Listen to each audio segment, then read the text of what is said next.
Assalamualaikum warahmatullahi wabarakatuh. Salam guru penggerak. Salam dan bahagia ibu bapak guru hebat.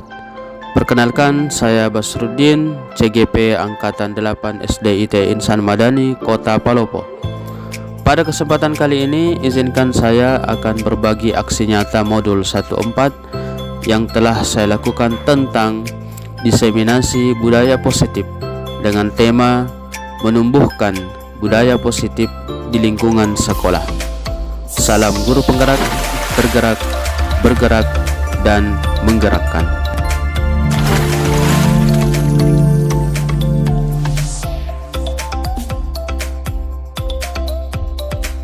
Bismillahirrahmanirrahim. Assalamualaikum warahmatullahi wabarakatuh. Alhamdulillahirabbil alamin. Salatu wassalamu ala asrofil anbiya'i wal mursalin sayyidina Muhammadin wa ala alihi wa sahbihi ajmain, amma ba'd. Alhamdulillah, segala puji syukur kepada Allah Subhanahu wa taala karena pada kesempatan kali ini kita masih diberi kesempatan kembali untuk sama-sama berkumpul di tempat ini untuk sama-sama mendengarkan diseminasi terkait dengan budaya positif sekolah yang insya Allah akan disampaikan oleh Kepala Sekolah kita, Ustaz Basruddin. Salawat serta salam tak lupa pula kita aturkan kepada junjungan kita Nabiullah Muhammad SAW sebagai suri teladan bagi kita semua. Baiklah Ustaz dan Ustazah, terima kasih atas kehadirannya. Jadi insya Allah beberapa jam ke depan kita akan mendengarkan diseminasi dari Kepala Sekolah terkait dengan kegiatan menumbuhkan budaya positif di lingkungan sekolah. Nah, sebenarnya kita sudah melakukan ini di sekolah kita terkait dengan budaya positif sekolah. Tapi mungkin ada beberapa hal yang luput dari kegiatan kita di sekolah ini terkait dengan budaya positif sekolah. Mungkin selama ini kita hanya fokus kepada karakter anak-anak kita semua, tapi mungkin di dalam lingkungan kelas kita ada yang terlupakan. Jadi nanti insya Allah Kepala Sekolah akan bedah lebih dalam lagi terkait dengan budaya positif di lingkungan sekolah. Langsung saja untuk mengefisienkan waktu, kami persilahkan kepada Ustaz Basruddin, SPDI MPD. Pada Ustaz kami persilahkan. Ya, terima kasih atas kesempatan yang diberikan. Jadi, Bismillahirrahmanirrahim. Assalamualaikum warahmatullahi wabarakatuh. Iya, tadi disampaikan oleh MC bahwa akan disampaikan oleh Kepala Sekolah. Jadi saat ini saya bertindak bukan sebagai Kepala Sekolah, tetapi sebagai calon guru penggerak Angkatan 8 Kota Palopo yang harus membagikan, mendiseminasikan terkait budaya positif yang perlu kita kembangkan, perlu kita tumbuhkan di sekolah. Ya, saya tanya dulu. Kira-kira kalau saya tanya kabar, kita menjawab sebagaimana yang kita ajarkan kepada anak-anak kita, ya. Oke. Jadi jangan terlalu kaku. Apa kabar sore hari ini? Alhamdulillah, luar biasa, harus lebih baik. Allahu Akbar. Alhamdulillah, Masya Allah, luar biasa ya. Walaupun sudah sore seperti ini, kita masih punya semangat yang insya Allah bisa menjadi contoh bagi anak-anak kita. Kalau gurunya semangat, insya Allah siswa muridnya semangat. Alhamdulillah, kita bersyukur kepada Allah Subhanahu Wa Taala pada kesempatan ini kita bisa bertemu dalam rangka diseminasi terkait budaya positif sebagai salah satu pengetahuan yang perlu kami bagikan kepada teman-teman guru semua terkait dengan budaya positif yang sudah kami dapatkan selama pendidikan guru penggerak di Angkatan 8 ini. Selanjutnya kita bersolawat kepada Nabiullah Muhammad SAW, kepada para keluarganya, sahabat-sahabatnya, dan kepada seluruh umatnya senantiasa istiqomah. Jadi Ustaz dan Ustazah, sebelum kita lanjut, saya mau ice breaking dulu. Kita diam sama-sama. Sederhana saja, karena Kalau sore-sore begini biasanya kita sudah kurang konsentrasi, ya. Sederhana, kalau saya lempar spidol ini maka kita bertepuk tangan, ya. Kalau saya lempar tepuk tangan. Kalau saya tangkap berarti tidak tepuk tangan, ya. Itu saya dulu. Siap? Siap.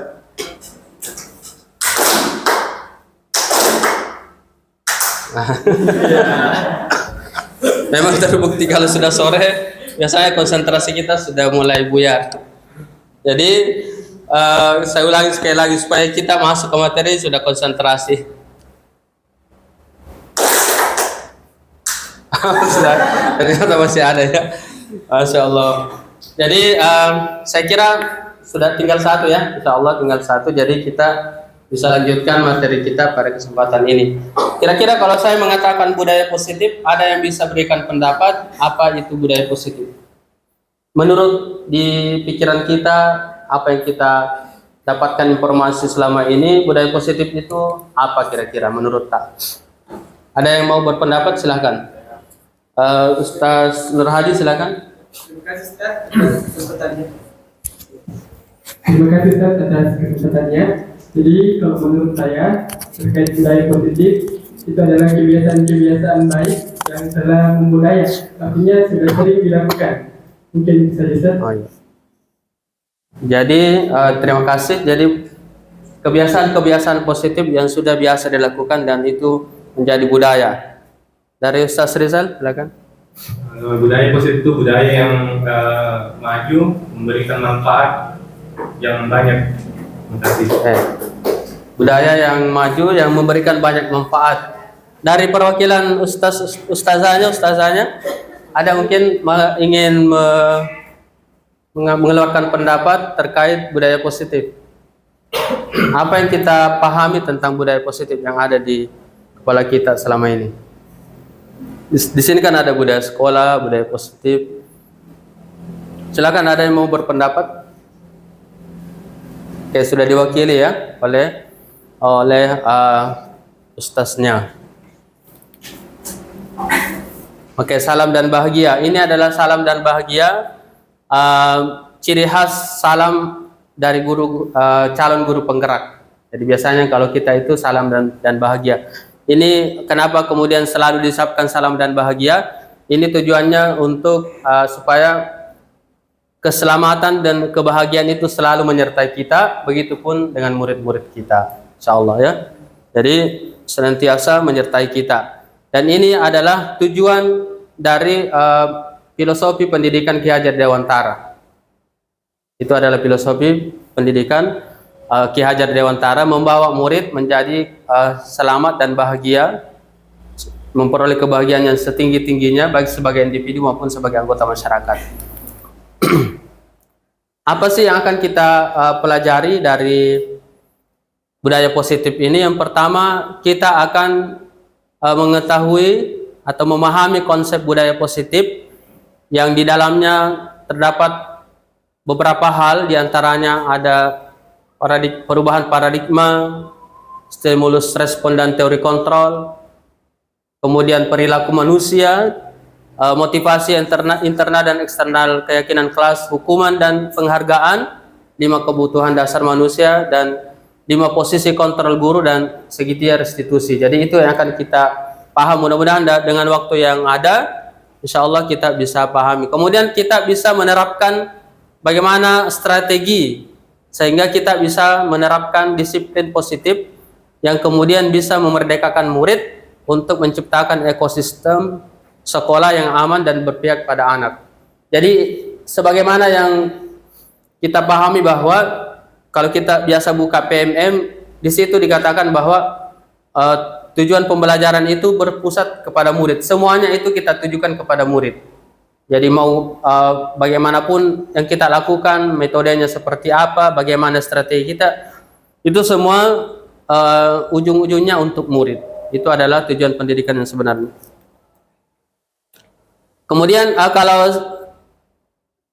kalau saya tanya ini, apakah kita sepakat? Nomor 1, hukuman dapat mendisiplinkan anak. Sepakat atau tidak? Siapa yang sepakat? Angkat tangan dulu. hukuman dapat mendisiplinkan anak. Yang sepakat angkat tangan. Yang tidak sepakat yang lain. Yang lain bagaimana? Hukuman dapat mendisiplinkan anak. Yang sepakat? Sepakat? 1, 2, 3, 4, 5. Yang tidak sepakat? 1 orang. Coba Ustazah Uni, kenapa sepakat bahwa hukuman dapat mendisiplinkan anak? Apa kira-kira? Karena apa? Alasannya? Ya, silakan jawab saja. Pasti kita punya alasan kenapa kemudian hukuman itu bisa mendisiplinkan anak. Karena kita setuju, sepakat. Ya, terima kasih.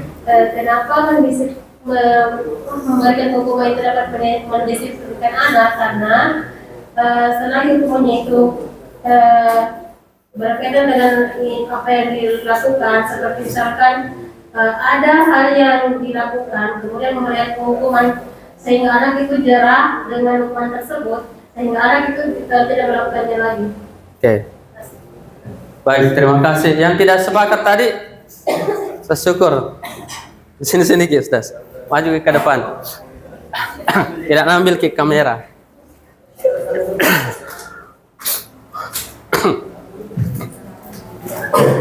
Ya. Terima kasih atas kesempatannya Ustaz. Jadi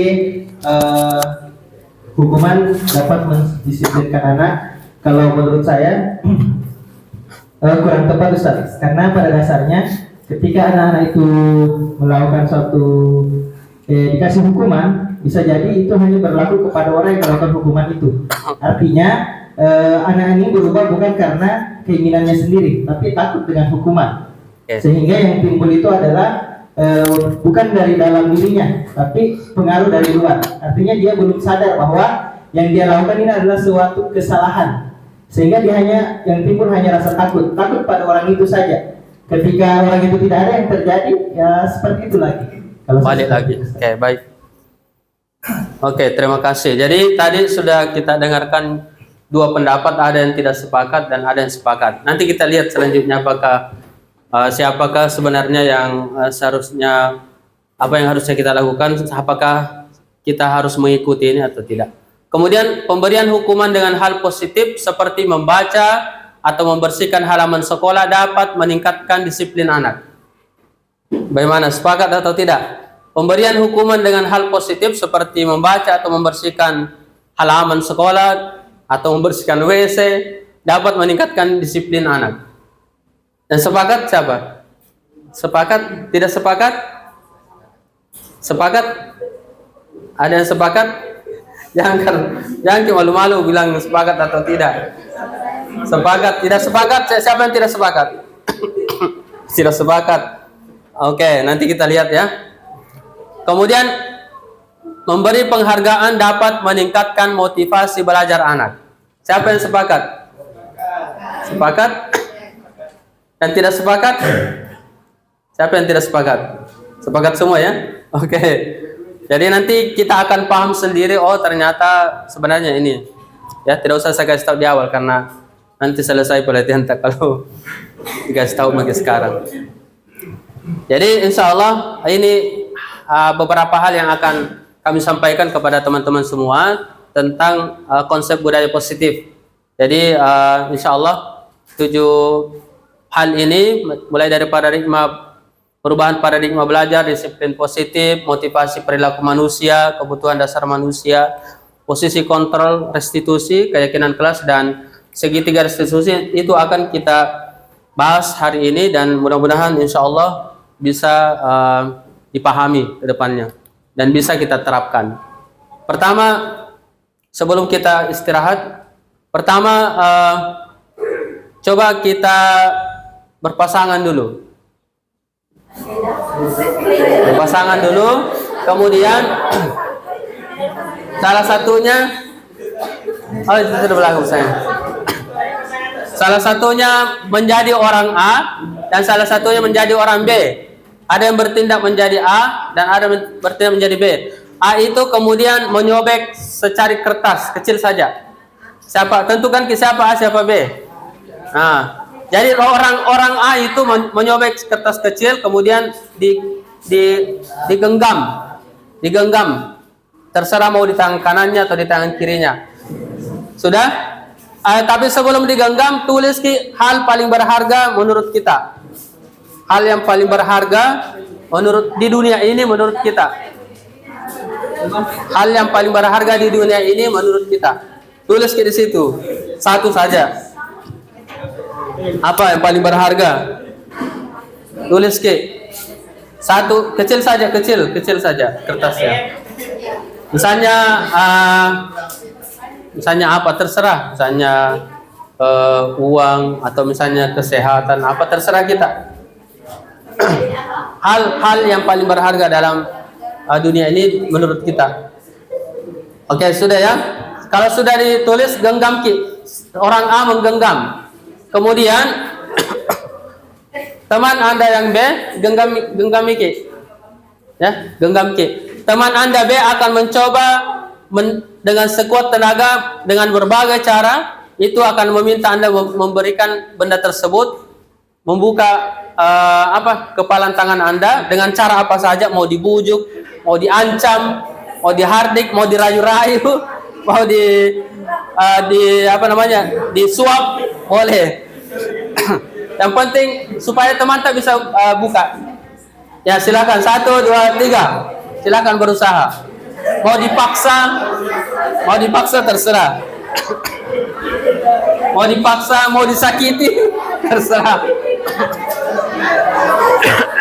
Terserah kita. Ayo, silakan. Dikasih waktu 5 detik. 5 detik. Atau 10 detik. Oke, 10 detik. 1, 2, 3, 4, 5. Berusaha 6, 7, 8, 9, 10. Oke, berhenti ya. Ada yang berhasil membuka? Ada. Wih, ada yang berhasil membuka. 1 orang ya. Oke. Yang tidak berhasil lebih banyak ya. Coba perwakilan menyampaikan yang tidak berhasil, kenapa bisa tidak berhasil. Siapa yang mau menyampaikan? Ada yang mau menyampaikan kenapa bisa tidak berhasil membuka atau membujuk untuk dibuka kepalan tangannya, kemudian mengambil barang berharga tersebut. Ada yang bisa sampaikan kenapa tidak bisa? Alasannya kenapa? Buat pertahanan. Silakan. Ya, karena apa? Oke, saya sudah berusaha dengan sekuat tenaga. Iya. Banyak kuat sekali pertahanan. Masya Allah. Pertahanannya kuat. Kenapa kuat sekali pertahanannya? Alasannya kenapa? Karena itu adalah hal yang terpenting bagi saya. Karena itu adalah hal yang terpenting bagi saya. Masya Allah. Karena ada tanya yang berhasil, maka kita tanya yang berhasil. Kenapa bisa berhasil membuka sementara semua yang lain tidak ada yang berhasil? Yang ditanya sama yang berhati. Iya.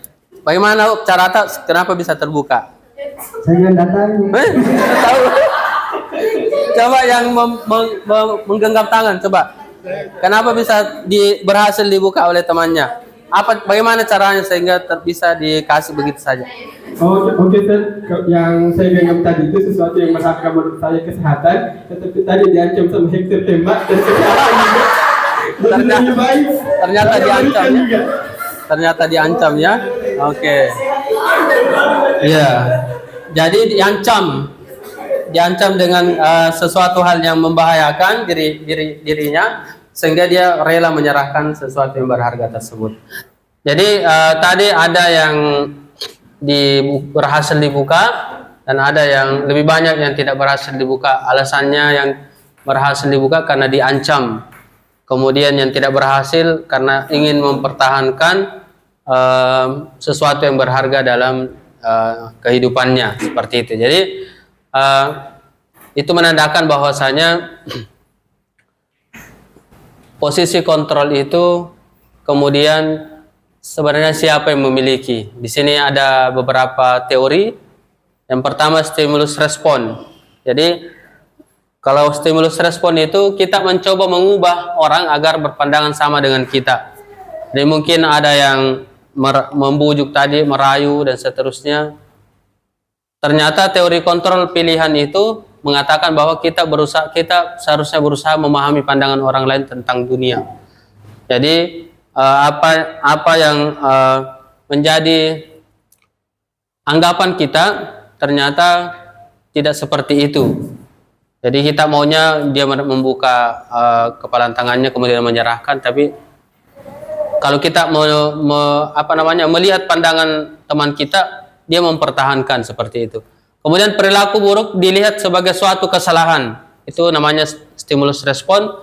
Tapi pilihannya sebenarnya, kontrolnya, semua perilaku memiliki tujuan. Jadi tadi ada yang mengancam misalnya, ada yang mengancam itu tujuannya adalah supaya bisa diserahkan. Kemudian ada yang bertahan, pokoknya mau dipaksa, mau diapain, tetap bertahan karena dia memiliki tujuan. Tujuannya adalah untuk mempertahankan apa yang menjadi haknya. Begitupun sebenarnya anak-anak kita. Jadi jangan kita langsung cap ketika anak-anak kita misalnya dalam tanda kutip dikatakan nakal atau perilaku negatif lainnya, langsung dicap sebagai salah. Tapi kita tidak menggali ternyata perilaku itu muncul karena mereka punya tujuan. Itu nanti kita akan masuk ke perilaku kebutuhan dasar manusia. Kemudian orang lain bisa mengontrol saya. Itu anggapannya ya, stimulusnya. Ternyata teori kontrol itu mengatakan bahwa hanya Anda yang bisa mengontrol diri Anda. Jadi sehebat apapun orang mempengaruhi kita, kalau kita tidak mau membuka kepalan tangan itu, maka tidak akan bisa terbuka. Begitupun dengan siswa kita, murid kita. Sehebat apapun kita memberikan pengaruh, memberikan ancaman misalnya, tapi kalau dia tidak bisa menyadari dirinya untuk sadar kepada hal-hal yang kemudian kita inginkan, maka itu juga tidak akan terjadi. Kemudian saya bisa mengontrol orang lain. Ini anggapan ya, stimulus respon kita yang biasa. Kita bisa menguasai anak kita, kita bisa mengontrol anak kita sesuai dengan kewenangan kita sebagai guru. Ternyata teori kontrol mengatakan bahwa kita itu atau Anda tidak bisa mengontrol orang lain. Kembali ke sini, hanya diri mereka lah yang bisa, hanya diri siswa sendiri sebenarnya yang bisa mengontrol. Adapun kalau hari ini kita bisa mengontrol anak-anak kita, mungkin karena terpaksa saja. Mungkin karena terpaksa atau karena takut dan seterusnya. Tapi dalam sebenarnya dia tidak mau dikontrol. Sebenarnya dia sendiri yang bisa mengontrol dirinya. Kemudian pemaksaan ada pada saat bujukan gagal. Itu stimulus responnya. Jadi kita biasa memaksa ketika sudah dibujuk, dibaik-baiki, tidak berubah, dipaksa. Ternyata teori kontrol pilihannya seharusnya kolaborasi dan konsensus menciptakan pilihan-pilihan baru. Jadi seharusnya bukan pemaksaan ketika kita tidak bisa membujuk, tetapi kita harus berusaha berkolaborasi, bekerja sama untuk menciptakan pilihan-pilihan baru yang semuanya terakhir ini menang-menang. Berpikir menang-menang, jangan model berpikir menang kalah. Ya, tapi kita harus memiliki pola pikir menang-menang. Jadi bukan hanya kita yang diuntungkan, tapi murid kita juga diuntungkan. Nanti kita akan lihat lebih jauh. Nah, kita masuk kepada pembelajaran dengan paradigma baru. Sebagaimana yang kemudian kita bahas di workshop kurikulum Merdeka, bahwasanya di kurikulum Merdeka itu tujuannya adalah membentuk murid atau siswa yang memiliki profil pelajar Pancasila. Jadi pembelajaran yang kemudian berorientasi pada penguatan kompetensi dan pengembangan karakter dan sesuai dengan profil pelajar Pancasila. Ini yang kemudian kita ingin tuju. Ini yang kita ingin internalisasi dalam diri anak-anak kita semua. Ustaz Syukur bisa mungkin apa itu penyanyinya? Menyanyinya ini profil pelajar Pancasila. Bagaimana lagi tuh Ustaz Syukur? Bisa mungkin di depan dilakukan dulu, kita lakukan sama-sama supaya ini bisa kita hafal dengan lagu yang sederhana. Ya, silakan. Nada apa? Baiklah, satu selesai kita coba nyanyikan kembali terkait dengan profil pelajar Pancasila. Mungkin masih ingat semua, kan ada 6 karakter: beriman dan bertakwa, berkepada Tuhan Yang Maha Esa dan berakhlak mulia, berkebinekaan global, bergotong royong, kreatif, berpikir kritis dan mandiri. Kita bisa sama-sama nyanyikan. Mana lagunya? 1, 2, 3. Pelajar Pancasila beriman dan bertakwa pada Tuhan Yang Esa dan berakhlak mulia, berkebinekaan global, gotong royong mandiri, kreatif dan bernalar kritis. Oke, kita lagi. Semua lebih bersemangat lagi. Oke. Kita mulai ya. Boleh dengan tepukan. 1, 2, 3. Pelajar Pancasila beriman dan bertakwa pada Tuhan Yang Esa dan berakhlak mulia, berkebinekaan global, gotong royong mandiri, kreatif dan bernalar kritis. Oke, Terima kasih, tepuk tangan untuk kita semua. Oke, jadi itu adalah salah satu lagu yang bisa kita ajarkan ke murid-murid kita, dan untuk supaya mereka paham dan tahu profil pelajar Pancasila itu ini semua. Mulai dari beriman dan bertakwa kepada Tuhan Yang Maha Esa, berakhlak mulia, bergotong royong, mandiri, kreatif dan bernalar kritis. Ini tujuan pembelajaran dengan paradigma baru. Kemudian selanjutnya kita masuk ke poin kedua, disiplin positif. Jadi disiplin positif, kita mulai dari apa makna dari disiplin itu. Jadi menurut Diana Gossen menyatakan disiplin berasal dari bahasa Latin, yaitu disiplina, dan yang artinya belajar. Jadi disiplin itu belajar menurut Diana Gossen. Kemudian kata disiplin juga berasal dari akar kata yang sama dengan disciple ya, yaitu murid. Jadi ternyata dia disiplin juga itu ternyata bisa diartikan dengan murid atau siswa kita. Jadi untuk menjadi seorang murid itu harus paham betul alasan mengapa mereka mengikuti suatu ajaran, sehingga motivasi yang ada dalam diri mereka itu terbangun dari motivasi intrinsik namanya, atau motivasi dari dalam diri, dan bukan motivasi dari luar atau motivasi ekstrinsik. Jadi itu yang diharapkan sebenarnya disiplin itu. Kemudian disiplin diri membuat orang menggali potensi menuju sebuah tujuan dan apa yang dia hargai. Jadi kalau dia disiplin, dia bisa menggali potensinya sehingga bisa mencapai satu tujuan. Tapi dalam budaya kita dijelaskan bahwa makna disiplin itu berubah menjadi sesuatu yang dilakukan seseorang pada orang lain untuk mendapatkan kepatuhan. Itu juga yang kita pahami selama ini pada umumnya, bahwa disiplin itu adalah sesuatu yang dilakukan untuk mendapatkan kepatuhan, supaya orang bisa patuh, tidak terlambat datang ke sekolah, kemudian sesuai dengan aturan yang kita inginkan. Jadi kecenderungan umumnya adalah menghubungkan kata disiplin dengan ketidaknyamanan, ya, bukan dengan apa yang kita hargai atau pencapaian suatu tujuan mulia. Jadi itu sebenarnya makna daripada disiplin. Jadi kalau disiplin kita kaitkan dengan kepatuhan, maka pasti ada yang tidak nyaman. Datang ke sekolah hanya karena tidak mau dimarahi, supaya tepat waktu, supaya dia bisa tepat waktu karena tidak mau dimarahi. Guru datang ke sekolah karena supaya tidak ditegur kepala sekolah misalnya, seperti itu. Tapi itu akan menimbulkan perasaan yang tidak nyaman tentunya, sehingga itu kemudian apa yang kita tuju itu tidak tercapai seharusnya. Ya, apa yang kita tuju misalnya pada saat kita harus tepat waktu ke sekolah, itu pertama tanggung jawab kita, karena ada tanggung jawab kita. Tujuannya sebenarnya untuk bertanggung jawab misalnya. Selanjutnya, kalau tadi berbicara disiplin, sekarang menuju kepada lebih spesifik lagi, disiplin positif. Jadi apa itu disiplin positif? Dia adalah cara untuk menerapkan disiplin tanpa kekerasan dan ancaman, yang dalam praktiknya melibatkan komunikasi tentang perilaku yang efektif antara orang tua dan anak atau antara guru dan murid. Jadi penerapan disiplin yang kemudian mengambil cara-cara yang lebih komunikatif, bukan dengan kekerasan atau ancaman.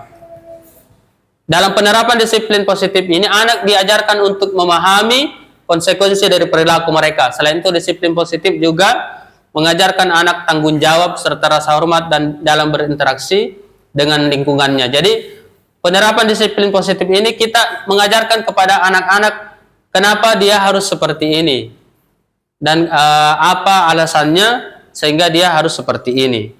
Jadi anak-anak itu paham kenapa saya harus tepat waktu masuk sekolah, kenapa ruangan saya harus bersih, ruang kelas saya harus bersih dan seterusnya. Dia harus paham dulu. Kita komunikasikan bahwa ini tujuannya, kenapa kita harus bersih. Kemudian jadi disiplin positif merupakan salah satu cara penerapan disiplin yang bertujuan untuk menumbuhkan kesadaran serta memberdayakan murid untuk melakukan sesuatu tanpa sogokan, tanpa ancaman ataupun hukuman. Jadi anak-anak itu secara sadar melakukan hal yang kita inginkan, hal positif yang kita inginkan, dan itu kemudian bisa menjadi sesuatu yang membudaya. Kemudian disiplin positif membuat murid mengerti bahwa ketika ia merapikan meja misalnya, maka ia akan merasa nyaman bukan karena akan dihukum oleh gurunya jika tidak melakukannya atau karena ingin mendapatkan pujian. Jadi anak-anak itu melakukan sesuatu, dia tahu kenapa saya melakukan ini, dan dia tahu bahwa itu akan kembali manfaatnya kepada dirinya sendiri. Itulah kemudian dinamakan disiplin positif.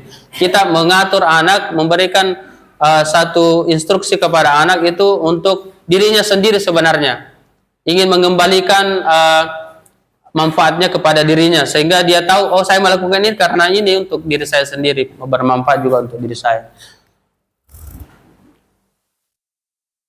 Masuk kepada nilai-nilai kebajikan universal. Apa itu nilai-nilai kebajikan universal? Nilai-nilai kebajikan universal itu adalah sifat-sifat positif manusia yang merupakan tujuan mulia yang ingin dicapai setiap individu. Jadi ini secara umumnya universal, bukan hanya satu orang, tetapi dia nilai-nilai kebaikan atau nilai-nilai positif yang diterima semua orang. Semua orang setuju dengan itu. Nilai tersebut bersifat universal dan lintas bahasa, suku, bangsa, agama maupun latar belakang. Jadi dia tidak pandang apakah dia orang Indonesia, apakah dia orang Amerika misalnya, apakah dia beragama Islam atau beragama lain. Semuanya sepakat bahwa itu adalah hal positif. Itu namanya nilai-nilai kebajikan universal. Dan itu kalau dalam pendidikan kita, itu adalah profil pelajar Pancasila. Itu semua adalah salah satu nilai-nilai universal yang semua orang terima itu. Semua orang terima dan bisa mengatakan bahwa itu adalah hal positif. Kemudian setiap perilaku perbuatan memiliki satu tujuan. Jadi itu tadi dikatakan bahwa setiap apa yang kita lakukan itu pasti punya tujuan. Dengan mengaitkan nilai-nilai kebajikan yang diyakini seseorang, maka motivasi instrinsiknya akan terbangun sehingga menggerakkan motivasi dari dalam untuk mencapai tujuan yang mulia yang diinginkan. Jadi kalau dia sudah mengerti nilai-nilai kebajikan universal itu, maka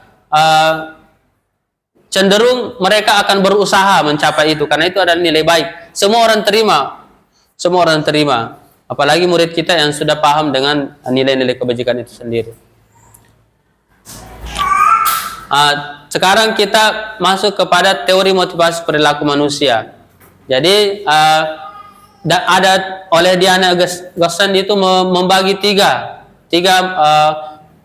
teori motivasi atau tiga macam motivasi yang terdapat dalam diri manusia. Yang pertama itu motivasi eksternal. Jadi motivasi eksternal itu orang itu melakukan untuk menghindari ketidaknyamanan atau hukuman. Misalnya kalau saya lakukan ini, kalau saya melakukan ini apa yang akan terjadi? Apakah saya dihukum atau bagaimana? Itu motivasi eksternal, atau saya diberikan apa? Kemudian motivasi eksternal yang kedua yaitu untuk mendapatkan imbalan dari orang lain atau institusi. Apa yang akan saya dapatkan kalau saya melakukan ini? Kalau saya berprestasi, saya diberikan penghargaan. Kalau saya misalnya jadi guru teladan, saya diberikan penghargaan oleh yayasan misalnya. Itu namanya motivasi eksternal. Tapi yang ketiga ini sebenarnya yang ingin kita tuju, yaitu motivasi internal untuk menghargai diri sendiri dan orang-orang yang ada di sekitar kita. Jadi ini lebih ke tanggung jawab kita. Jadi saya akan menjadi orang yang seperti apa bila saya melakukannya. Jadi kita kembalikan ke diri kita. Begitupun murid-murid kita. Kenapa tadi dikatakan dia harus melakukan ini? Karena kita harus jelaskan kalau kita melakukan ini maka manfaatnya itu akan kembali kepada dirinya. Tujuannya apa dan seterusnya. Semua positif. Jadi ini yang kita ingin tumbuhkan di diri anak-anak kita. Mereka disuruh belajar. Kenapa? Supaya mereka tumbuh motivasi internalnya. Kita harus berikan alasan-alasan atau penjelasan-penjelasan mengapa mereka harus belajar dan seterusnya gitu. Kalau kita berbicara merdeka itu artinya tidak hanya terlepas dari perintah, akan tetapi juga cakap buat memerintah sendiri. Itulah merdeka menurut Ki Hajar Dewantara. Jadi bukan hanya terlepas dari perintah, tidak ada yang orang perintah-perintai, tidak ada yang orang suruh-suruh, tidak ada orang yang atur-atur. Tetapi dia juga berhasil memerintah dirinya sendiri. Misalnya dia harus kerjakan ini karena memang itu adalah tanggung jawabnya. Dia harus selesaikan ini karena itu adalah tanggung jawabnya. Itu adalah orang merdeka. Jadi bukan hanya lepas dari aturan atau perintah, tetapi dia sadar kenapa hal itu dia harus lakukan. Ini pernyataan yang mungkin kita akan sedikit kontroversi ya. Kontroversi. Istilahnya ini dihukum oleh penghargaan. Coba kita analisa bahasanya. Dihukum oleh penghargaan. Bahwa penghargaan berlaku sama dengan hukuman dalam arti meminta atau membujuk seseorang melakukan sesuatu untuk memenuhi satu tujuan tertentu dari orang yang meminta atau membujuk. Dorongannya eksternal dan akan ada faktor ketergantungan. Beberapa dampak dari pemberian penghargaan ini pengaruh jangka pendek dan jangka panjangnya.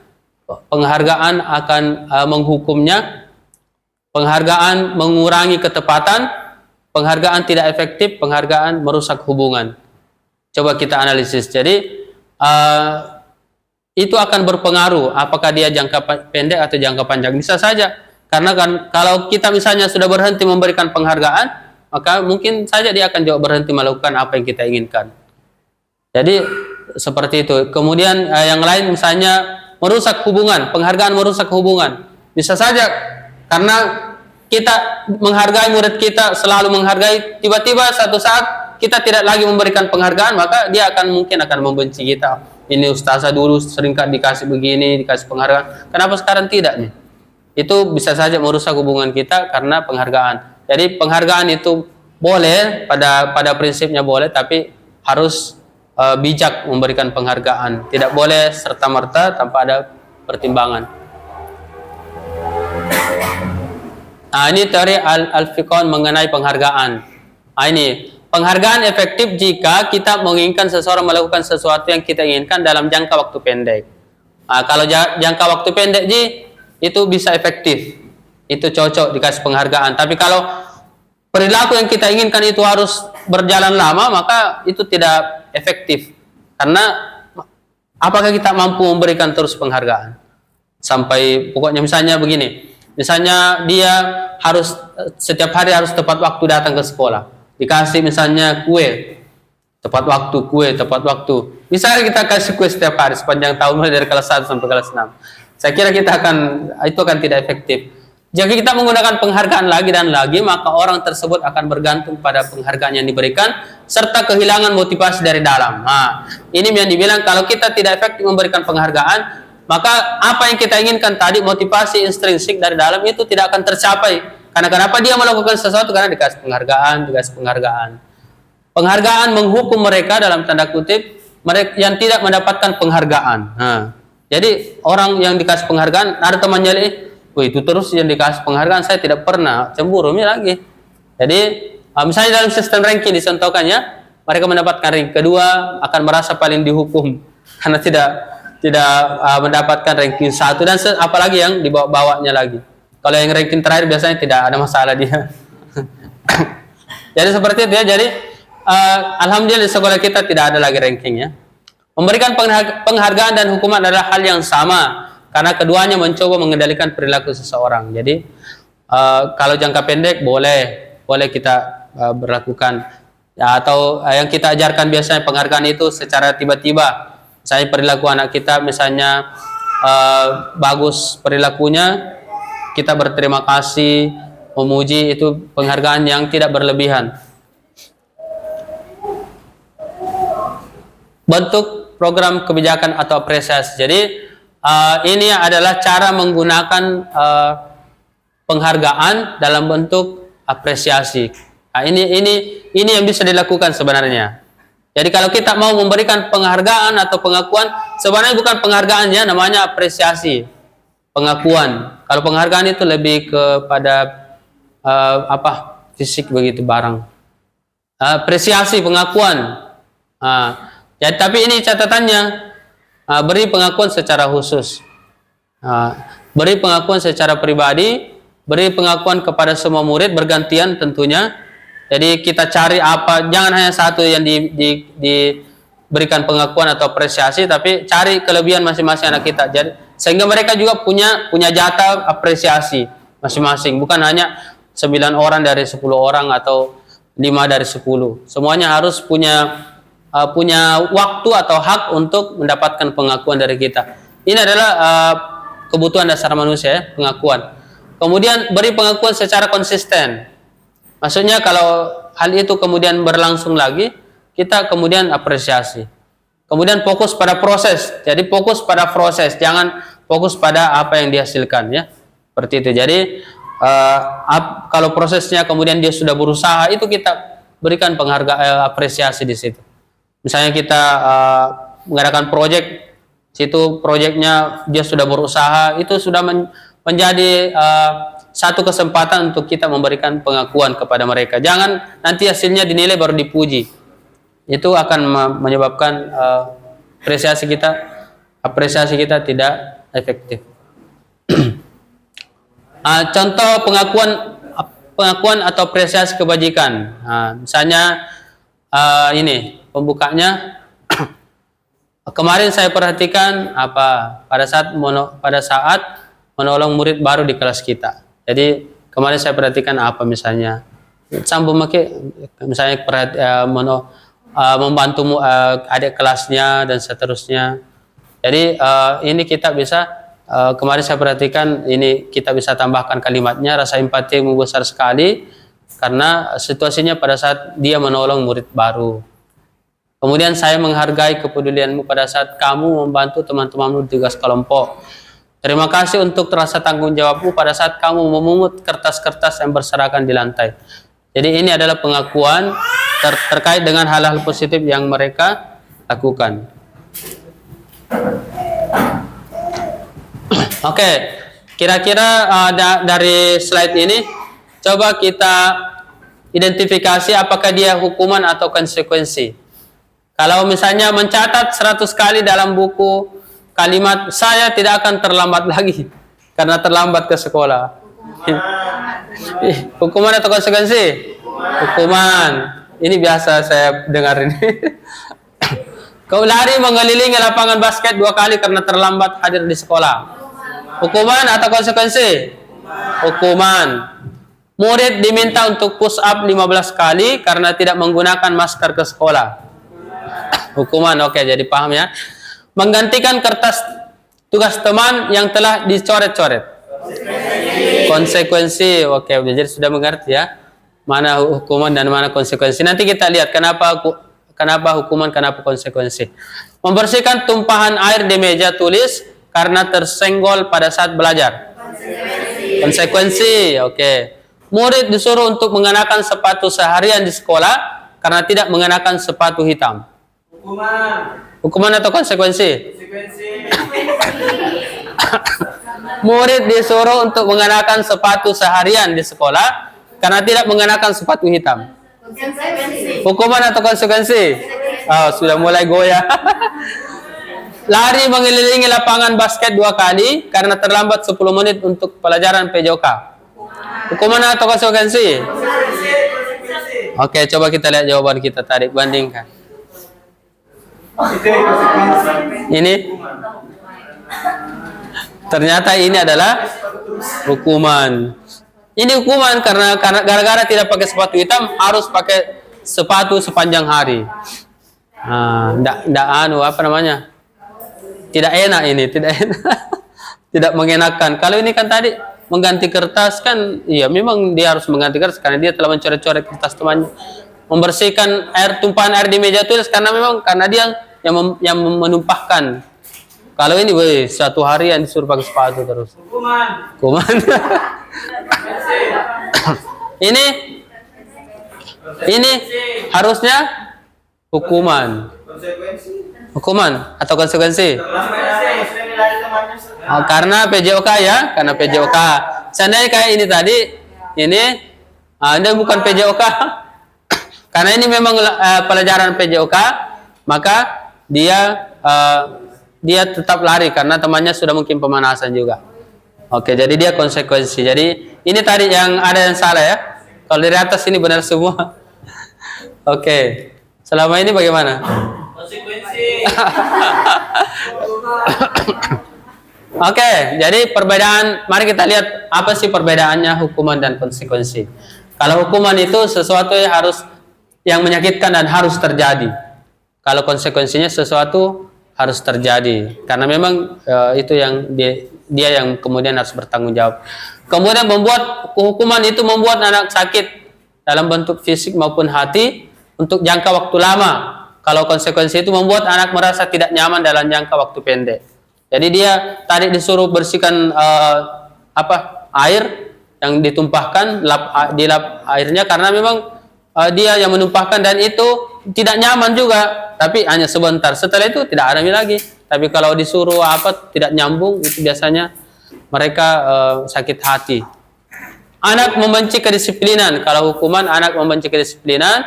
Kemudian kalau konsekuensi, anak menghargai disiplin. Karena dia tahu kenapa dia harus bertanggung jawab dan seterusnya. Paksaan kalau hukuman, kalau konsekuensi stimulus atau tanggapan. Jadi ada stimulus. Kemudian mendorong anak menyakiti diri sendiri kalau hukuman. Kemudian kalau konsekuensi mendorong anak agar mudah menyesuaikan diri. Konsep diri yang buruk, konsep diri yang baik. Anak belajar untuk menyembunyikan kesalahan. Kalau hukuman dia biasa berbohong dan seterusnya. Kalau konsekuensi itu anak belajar untuk mematuhi peraturan. Karena dia sadar dengan apa yang dia lakukan. Hukuman marah, rasa bersalah, dipermalukan, merasa tak dihargai. Kalau konsekuensi itu kehilangan hak, dibuat tidak nyaman, diasingkan untuk sementara atau time out. Ini biasa juga dilaksanakannya. Belum ya? Habis. Apa ini hukuman ini? Kebutuhan dasar manusia. Jadi semua orang, apakah itu orang dewasa, anak kecil, orang miskin atau orang kaya, itu sama-sama punya kebutuhan dasar dalam hidupnya. Ya, percaya atau tidak, itulah kenyataannya. Ini, yang pertama dia kebutuhan dasarnya semua manusia itu bertahan hidup. Ya, bertahan hidup. Semua pasti mau bertahan hidup ya, mau makan, kebutuhannya makan, minum dan seterusnya. Itu adalah kebutuhan dasar yang pertama. Kemudian semua orang butuh kasih sayang dan rasa diterima. Nah, kita juga pasti atau ada yang tidak butuh ini. Butuh semua ya, mau diterima. Begitupun murid kita. Dia mau disayangin, mau diterima apapun kondisinya. Kemudian setiap orang butuh penguasaan. Nah, mungkin ada anak-anak kita yang mendominasi dalam dalam kelas kita. Itu berarti dia butuh penguasaan. Ada yang dia mau tunjukkan di situ. Kemudian butuh kesenangan, ya. Guru-guru sudah sering guru-guru sering minta refreshing. Begitupun anak-anak kita, dia butuh kesenangan, dia butuh suasana atau suasana belajar yang menyenangkan supaya dia senang. Kemudian kebebasan. Jadi kenapa kemudian kita juga butuh kebebasan untuk memilih, untuk menentukan sesuatu. Begitupun anak-anak murid kita. Kalau murid kita, kenapa kemudian ada namanya pembelajaran berdiferensiasi, karena salah satunya adalah butuh anak-anak itu butuh kebebasan. Jangan satu hal yang kita berikan kemudian tidak ada pilihan lain. Seperti itu ya. Jadi ini penting. Coba kita lihat contoh kasusnya, kebutuhan dasar manusia. Ibu Ambar, guru kelas 2A di SD Pelita Hati, sedang bingung menghadapi ulah salah satu murid di kelasnya, Doni. Beberapa anak di kelas 2 telah datang padanya dan mengeluhkan Doni yang seringkali meminta bekal makan siang mereka dengan paksa. Jika Anda menghadapi situasi seperti Ibu Ambar, apa yang akan Anda lakukan? Menurut Anda, kira-kira apa alasan Doni melakukan hal ini? Ya, butuh apa? Butuh perhatian. Ada yang mau jawab? Butuh perhatian. Ada yang lain? Tidak bawa makanan. Di depan ke Ustazah. Tidak kelihatan ke sini. Depan ke. Tidak bawa makanan. Berarti kebutuhannya apa? Dia masuk di 5 kebutuhan dasar tadi. Itu masuk di mana? Bertahan hidup. Jadi dia butuh makan. Karena dia mungkin lapar dan tidak ada makanannya. Jadi dia berusaha untuk meminta bekal makan siang ke temannya. Kasih sedikit ikanmu. Jadi dia butuh bertahan hidup. Dia butuh makan. Itu namanya kebutuhan dasar manusia. Kalau kita, apa yang kita lakukan di sini? Kira-kira kalau ada nata seperti itu. Suruh bersihkan WC. Astagfirullah. Tidak nyambungnya. Hukuman itu. Apa yang kita lakukan kalau ada nata seperti ini? Ya? Bicara sama si Doni. Iya, jadi dia bicara sama Doni, alasannya kenapa dia melakukan hal itu. Karena saya tidak bawaan bekal Ustaz. Nanti didalami lagi, oke.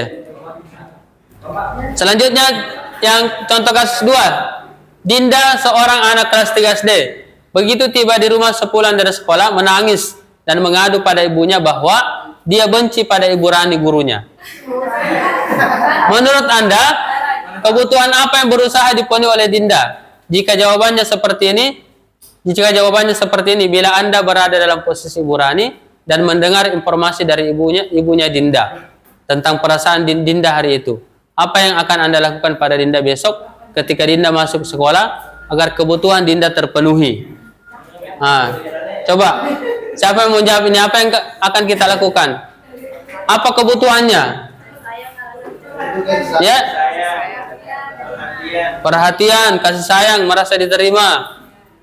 Jadi apa yang kita lakukan besoknya kalau datang ke sekolah Dinda? Karena kita tahu ini cerita. Bagaimana?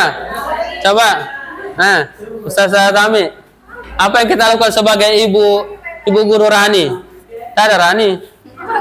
Ya. Ya. Apa yang kita lakukan?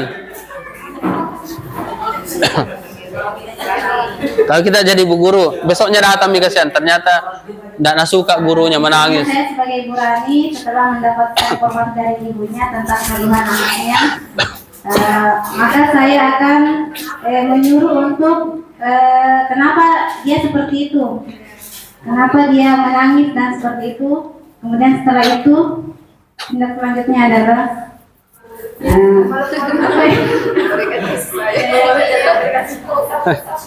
memberikan pengertian kenapa Ustazah juga supaya apa lagi melakukan seperti itu. Maksudnya apa sih, setiap kita ada tujuan. Kenapa kemudian kita melakukan pada siswa seperti itu? Iya. Tadi dipanggil kemudian dikasih pengertian. Oke.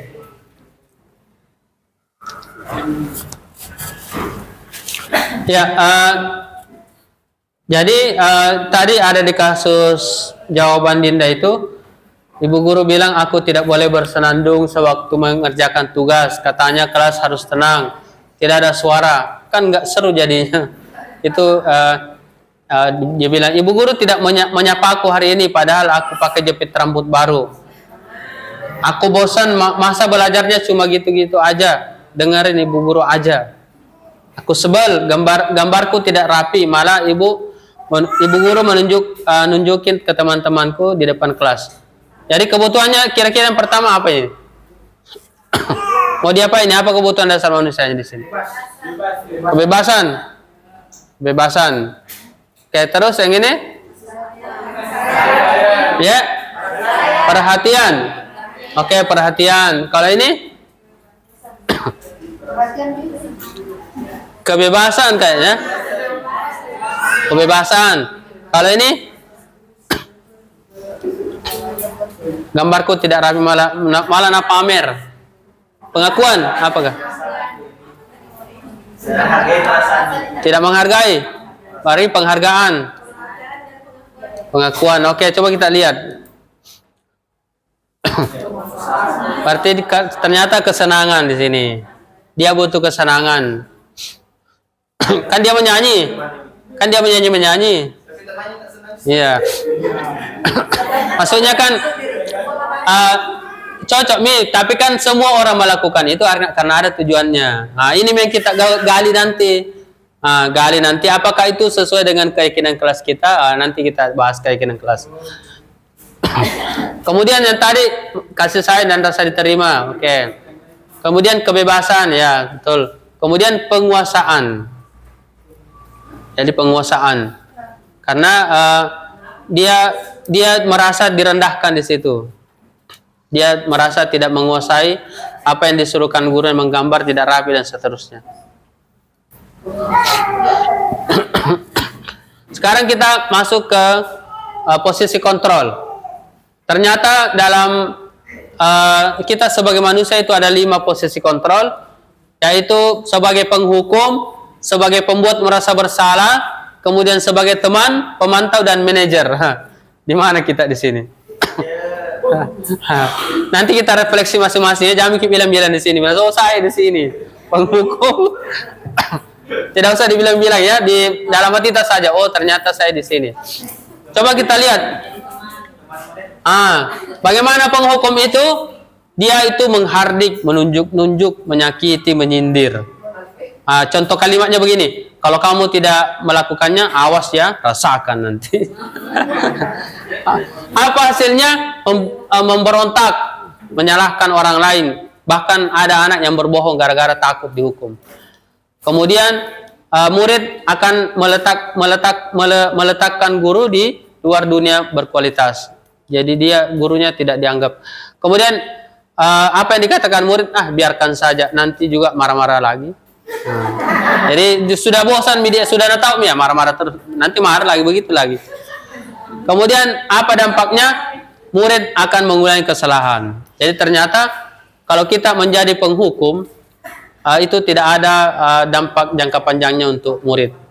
Kemudian kalau kita membuat orang merasa bersalah, berceramah dan mengatakan seharusnya, atau ibu kecewa, atau kamu seharusnya sudah tahu ibu lelah sekali, begitu. Atau ada juga bilang begini, kasihan itu orang tua tak kasih sekolah di sini mahal-mahal dibayar. Itu baru main-main jadi ini pembuat. Jangan bilang-bilang ini. Pembuat orang merasa bersalah. Apa hasilnya? Akan ada anak menyembunyikan sesuatu hal, kemudian dia menyangkal, berbohong. Karena kenapa? Dia tidak mau merasa disalahkan. Kemudian murid akan meletak di dalam dunia berkualitas. Kemudian apa yang dikatakan biasa murid, karena dituduh terus, dibuat menjadi orang bersalah, dia meminta maaf, mohon maaf. Tapi hasilnya itu dampaknya merasa rendah diri karena dia merasa bersalah kalau dia melakukan itu. Akhirnya tidak melakukan, tidak mencoba. Kemudian teman, ada juga tipe kontrol sebagai teman, membuatkan alasan-alasan untuk muridnya. Ayolah lakukan demi ibu. Masa kamu tidak mau? Ingat tidak, ibu pernah bantu. Begitu. Jadi bahasanya itu kayak merayu-merayu, kayak membujuk. Siapa biasa lakukan ini? Tidak usah mengaku ini. Ada yang biasa lakukan ini.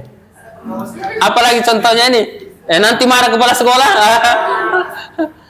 Nanti marah ke kepala sekolah. Itu tertib kina nanti marah ke kepala sekolah ustazah. Jangan nanti nilainya sekolah tak.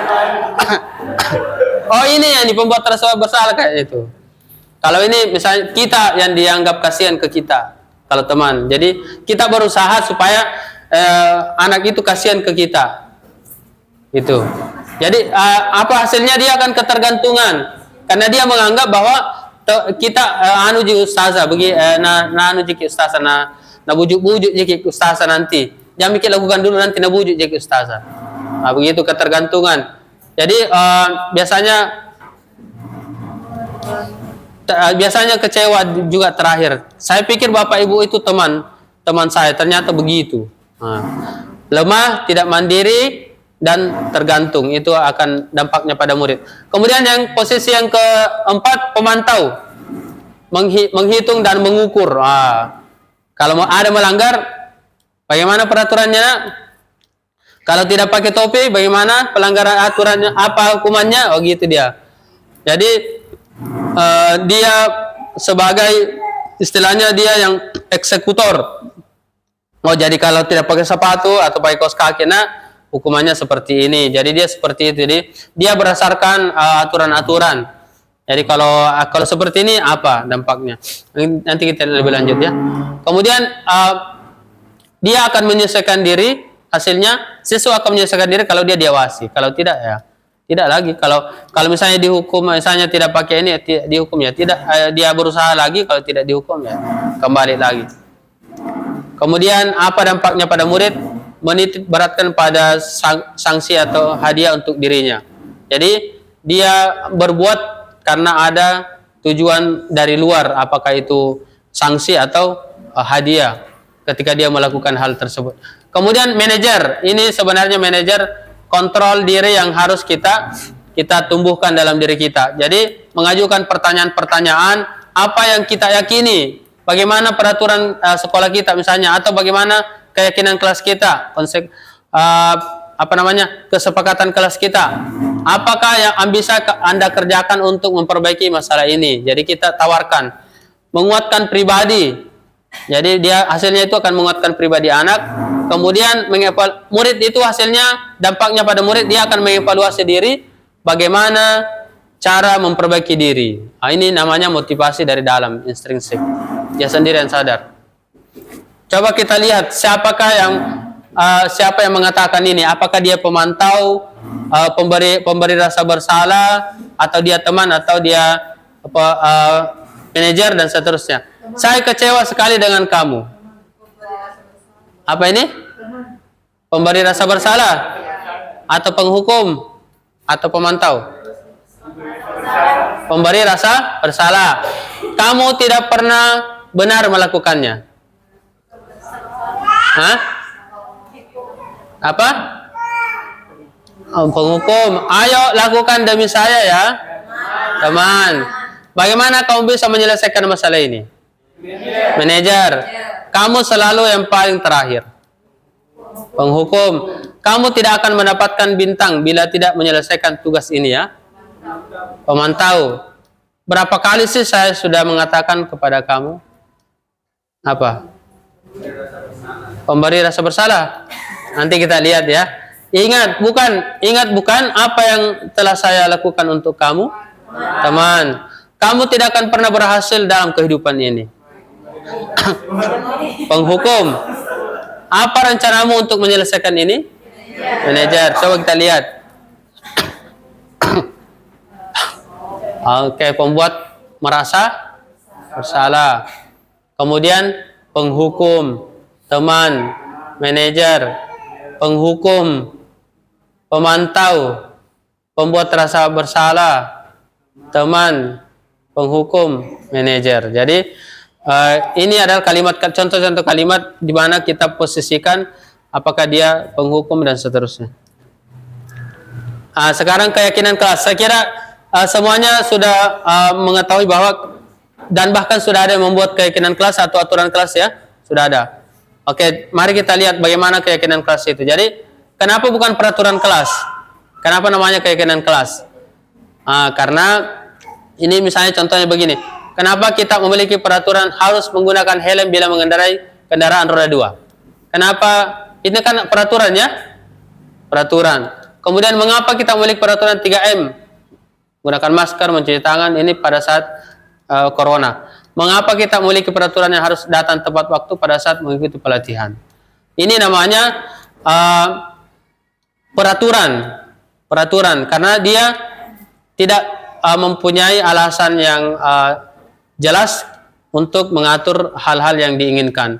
Untuk mendukung motivasi intrinsik yang kemudian menjadi tujuan kita, kembali ke nilai-nilai keyakinan lebih menggerakkan seseorang dibanding mengikuti serangkaian peraturan-peraturan. Jadi peraturan itu boleh, tapi dia harus mengetahui keyakinannya apa nilai-nilai kebajikan universalnya.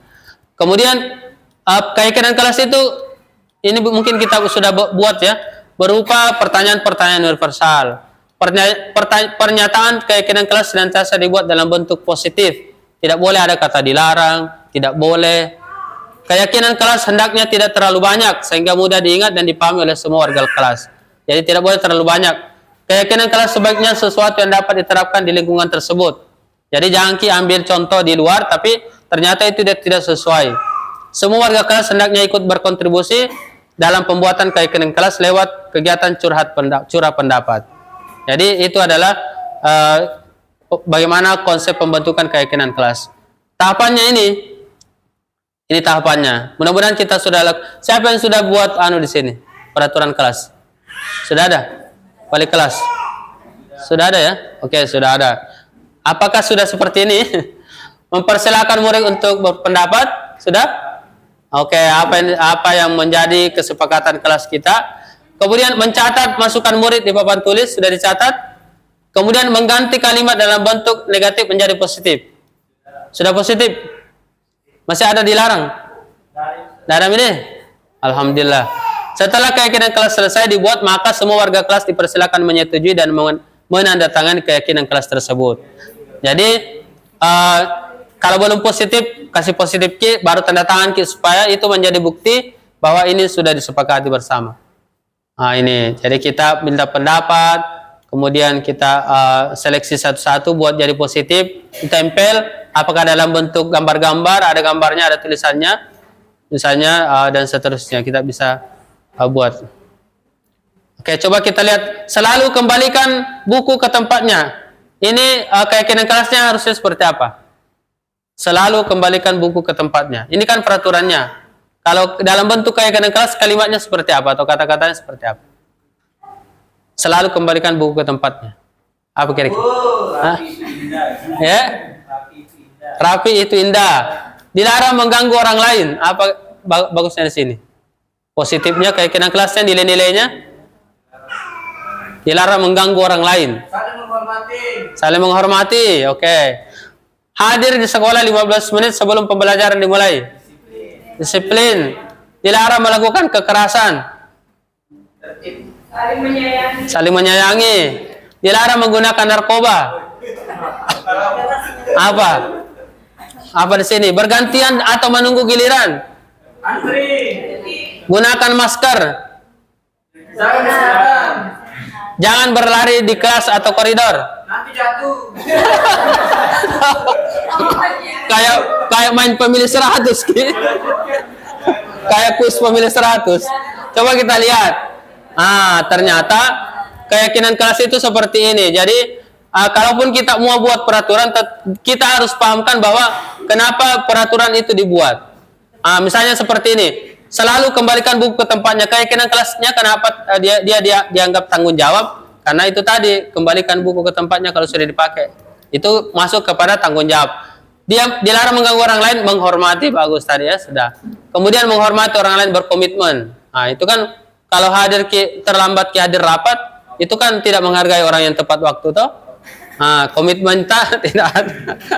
Dilarang melakukan kekerasan, keselamatan supaya orang selamat, menghargai orang lain. Ya, kalau kekerasan kan kasihan, bahaya orang. Kemudian dilarang menggunakan narkoba, kesehatan supaya sehat tadi ya. Kemudian bergantian menunggu giliran, menghormati orang lain, bersabar. Bersabar, antri. Kalau antri itu bukan masuk ke keyakinan, dia bersabar di situ, dia kayak nilai keyakinannya. Kemudian ya gunakan masker, kesehatan, keselamatan, betul. Jangan berdiri di kelas atau koridor, keselamatan, keamanan. Oke, jadi itu adalah kalimat peraturan yang dimasukkan kepada keyakinan kelas. Jadi dia singkat, padat, tetapi dia memiliki makna yang lebih mendalam. Jadi kalau kita mau lihat tingkatannya, kita buat peraturan dulu, kemudian keyakinan kelas, kemudian itu akan menjadi lingkungan positif, dan kalau kita itu sudah terlaksana dengan baik, itu akan menjadi budaya, kebiasaan. Restitusi ini terakhir ya, restitusi. Iya, terakhir. Masih panjang ya. Oke.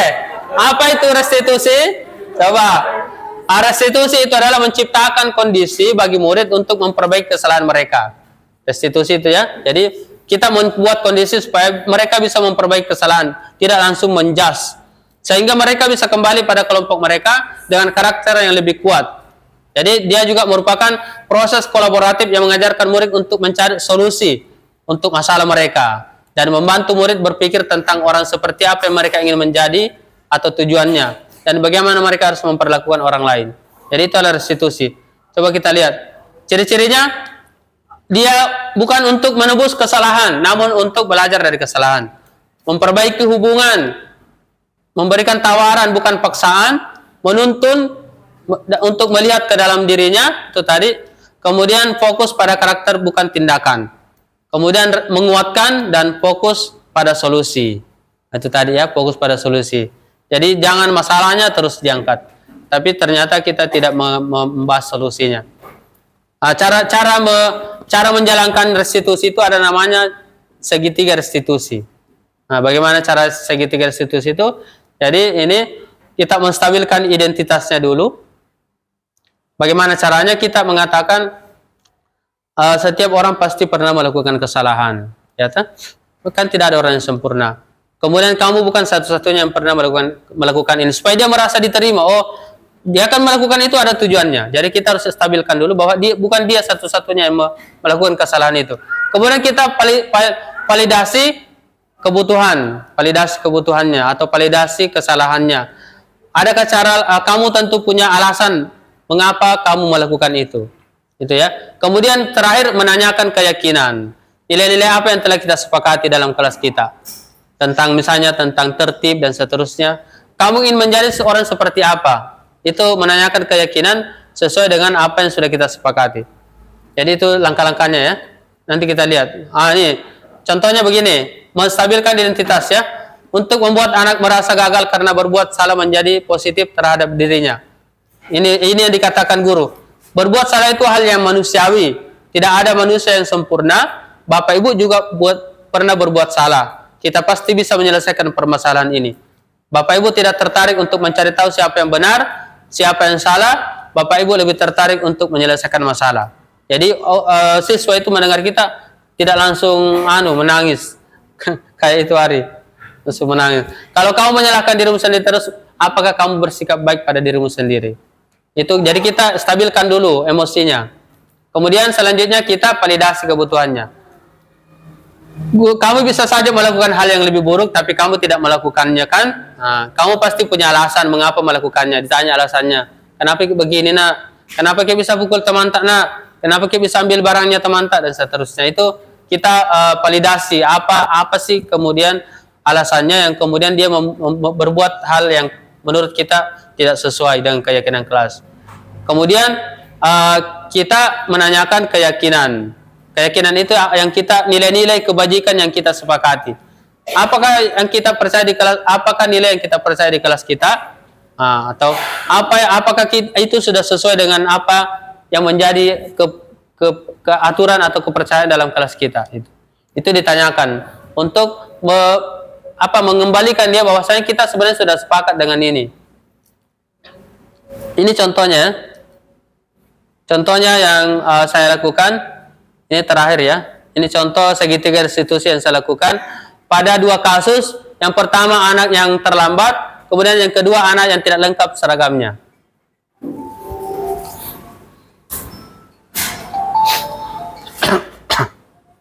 Coba kita sebentar lihat ya. Jadi anak itu dipanggil apakah di ruang guru atau ruang tertentu. Kemudian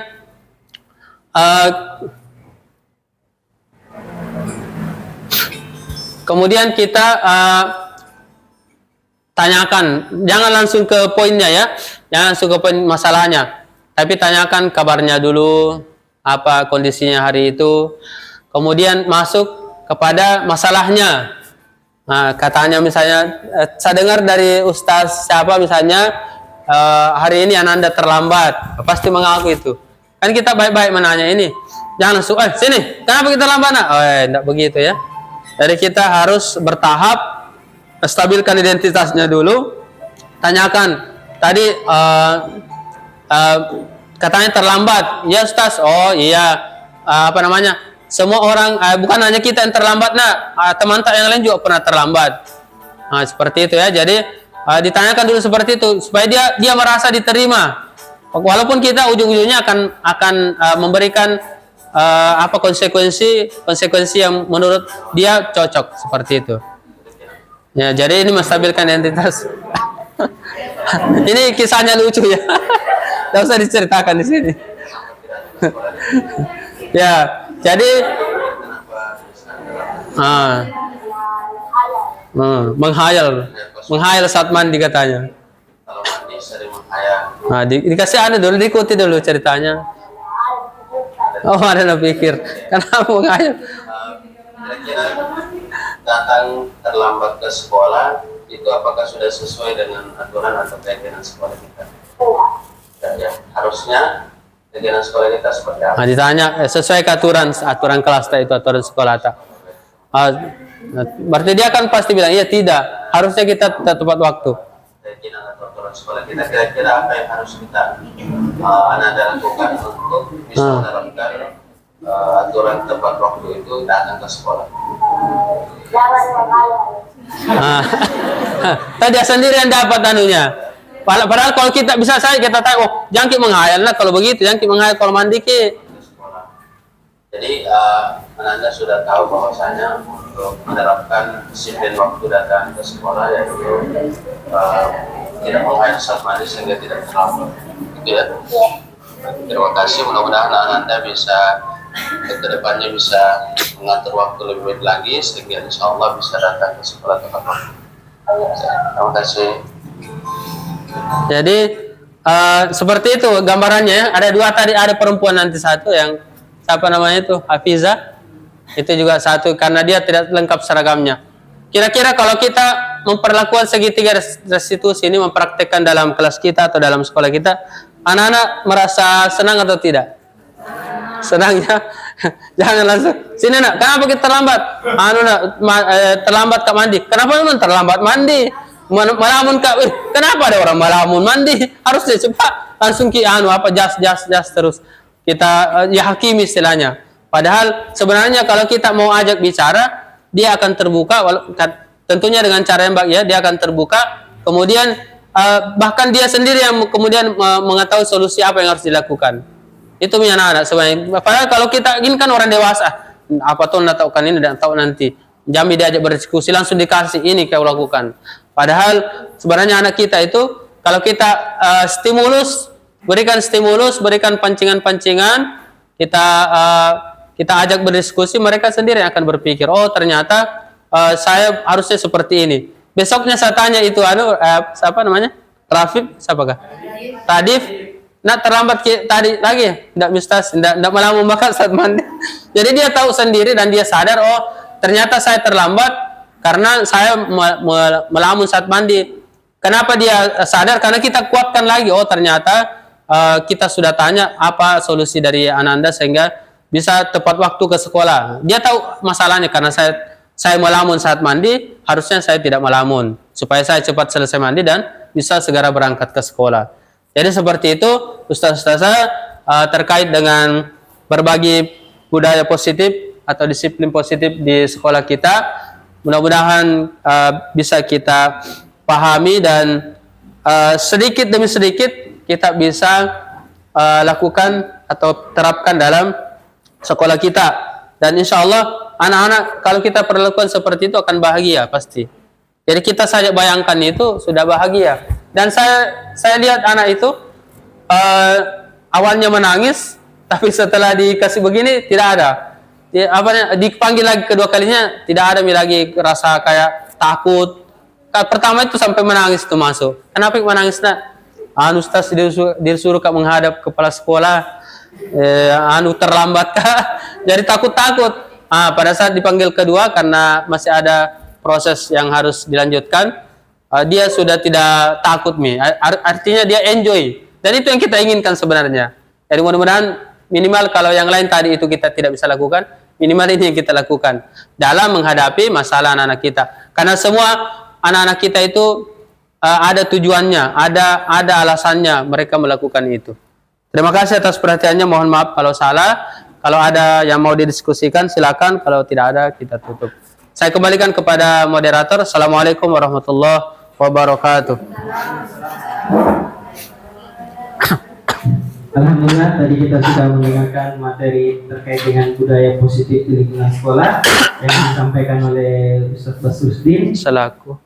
Mungkin dari teman-teman ada Ustaz-Ustazah ada yang ditanyakan terkait dengan budaya positif di lingkungan sekolah. Ya. Sudah malam tahu. Oke. Nanti dikirimkan filenya. Iya. Kalau tidak ada, mudah-mudahan apa yang kita dapatkan pada hari ini, karena ini adalah budaya yang positif, alangkah bagusnya kalau kita bisa terapkan di lingkungan sekolah kita. Kalau belum bisa diterapkan secara menyeluruh, setidaknya ada satu poin yang bisa kita terapkan di lingkungan sekolah kita, sehingga bisa menjadi budaya yang positif yang bisa kita terapkan di sekolah kita. Baiklah Ustaz dan Ustazah, terima kasih Ustaz atas materinya hari ini. Demikian pertemuan kita pada hari ini. Kita akhiri dengan sama-sama membaca doa kafaratul majelis. Terima kasih. Assalamualaikum warahmatullahi wabarakatuh. Waalaikumsalam.